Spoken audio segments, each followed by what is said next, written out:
आज हम एक बहुत ही महत्वपूर्ण किस्से को देखते हैं जो भक्ति के बारे में कुछ आश्चर्यजनक बात दिखाती है। अर्जुन मानते थे कि वो भगवान शिव के महान भक्तों में से एक है। हर दिन अर्जुन अनुशासन के साथ बिल्व अर्चन करना, ताजे बेल पत्र से भगवान की अर्चन किया करते थे, सही अनुष्ठान और अभिषेक। और भीम पूरी तरह से अलग थे। अर्जुन कभी कभार ही भीम को कुछ पूजा जैसे करते हुए देखते थे। किसी भी नित्य पूजा का कोई नामो निशान नहीं था, कोई अर्पण नहीं, कोई दिखने वाली भक्ति नहीं। अर्जुन को यह देखकर लगता था कि भीम को उपासना में कोई दिलचस्पी है कि भी नहीं। अर्जुन ने ये कई बार देखा और चुपचाप भीम को वो जज करते रहे। फिर एक दिन कुछ असामान्य हुआ। अर्जुन ने सेवकों को एक बड़ी टोली में बेलपत्र से बड़ी टोकरियों को उठाते ले जाते हुए देखा। वे हजारों में थे, अनंत लग रहे थे। अर्जुन ने उन सेवकों को रोका और पूछा कि ये सारे बेलपत्र कहाँ से आ रहे हैं। सेवकों ने उत्तर दिया, ये भीम द्वारा भगवान शिव को अर्पण किए जाने वाले पत्ते हैं। अर्जुन चकित रह गया। अर्जुन ने भीम को कभी एक भी पत्ता अर्पण करते हुए नहीं देखा था। अर्जुन ने फिर पूछा, ये कैसे संभव है। सेवकों ने उत्तर दिया, भीम उन्हें अपने मन से अर्पण करते हैं। अपने मन के जरिए भीम दुनिया के प्रत्येक बेल के पेड़ से बेलपत्र तोड़कर भगवान शिव को अर्पण करते थे। वो खुद को विजुअलाइज करते थे। अर्पण इतना विशाल होता था कि भगवान शिव के सेवकों को महादेव को ढक देने वाले पत्तों को निकालने में कष्ट होता था।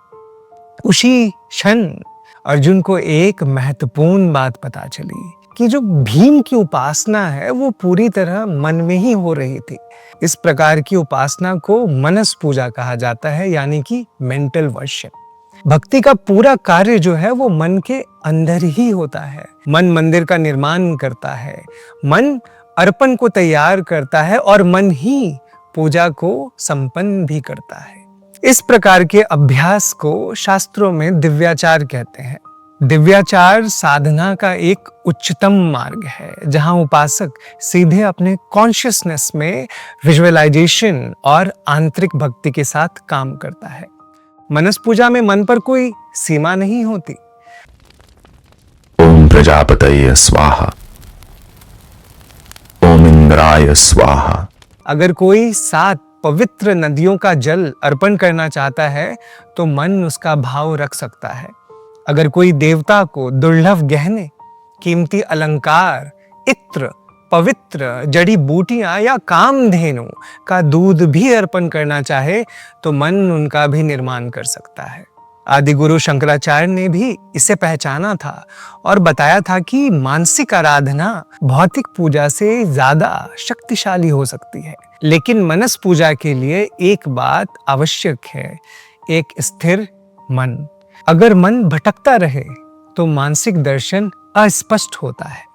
इसीलिए वन पॉइंटेड कंसंट्रेशन और भक्ति जरूरी है।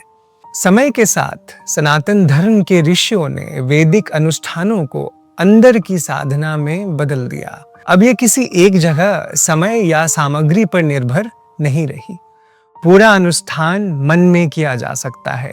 वेदी, अर्पण, मंत्र और देवता की उपस्थिति सब मन में ही रचित होते हैं। इस बदलाव ने धीरे धीरे आध्यात्मिक साधना को एक नई दिशा दी। बाहरी कर्म कांड का मार्ग धीरे धीरे आंतरिक ज्ञान कांड की ओर बढ़ने लगा। इस विकास से और गहरे अभ्यास उभर कर आए, जैसे तपस्या, योग और ध्यान। ऋषियों ने समझा कि सिर्फ कर्म कांड का ज्ञान मन को नहीं बदलता। असली बदलाव तो तब आता है जब अनुभव भीतर होता है। बाहरी क्रियाओं की अपनी जगह थी, उनसे लोग अपनी जिम्मेदारियां निभाते थे और जीवन के लक्ष्यों को पूरा करते थे। लेकिन मोक्ष के लिए मन का भीतर की तरफ मुड़ना जरूरी है। दुनिया हमेशा मन को बाहर की तरफ खींचती रहती है। इच्छाएं बढ़ती रहती हैं। उन्हें पूरे करने के बाद भी मन फिर कुछ नया ढूंढने लगता है। बाहरी चीजों से मिलने वाला सुख ज्यादा देर तक नहीं टिकता। आज साधकों के लिए ये मार्ग तंत्र साधना ऐप के जरिए आसान हो गया है। ओम स्वामी जी के मार्गदर्शन में साधक दिव्याचार के मार्ग से 10 महाविद्याओं की साधना स्टेप बाय स्टेप कर सकते हैं।